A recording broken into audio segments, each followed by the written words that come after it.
संत गाडगेबाबा पुण्यतिथीनिमित्त व देवमा यांच्या स्मृतिप्रित्यर्थ कैलासवासी विश्वनाथ खाणेकर देवमा प्रवेशद्वार वैकुंठधाम कमानीच्या कामाचा शुभारंभ सरपंच सौ सुलोचना कट्टी व उपसरपंच सुधीर लिगाडे यांच्या हस्ते करण्यात आला.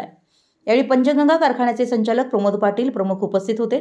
देवमाने गावामध्ये दुःख व संकटाच्या वेळेला लोकांना केलेली मदत व त्यांचं कार्य याची आठवण म्हणून कबनूर स्मशानभूमी येथे कैलासवासी विश्वनाथ खाणेकर यांच्या नावाची कमान प्रवेशद्वारामुळे देवमाच्या कामाची आठवण सदैव राहील, असं प्रमोद पाटील म्हणाले. प्रवेशद्वार कमान उभारणीचा शुभारंभ सरपंच सौ सुलोचना कट्टी व उपसरपंच सुधीर लिगाडे यांच्या हस्ते करण्यात आला.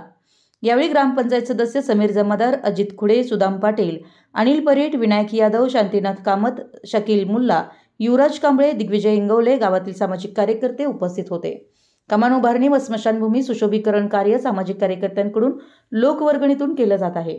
तरी ग्रामपंचायतीनं विशेष लक्ष घालून व लोकांनी सढळ हाताने मदत करावी असं आवाहन अजित खुडे यांनी केलं. मराठी एस न्यूजसाठी कबनूरहून चंदूलाल फकीर.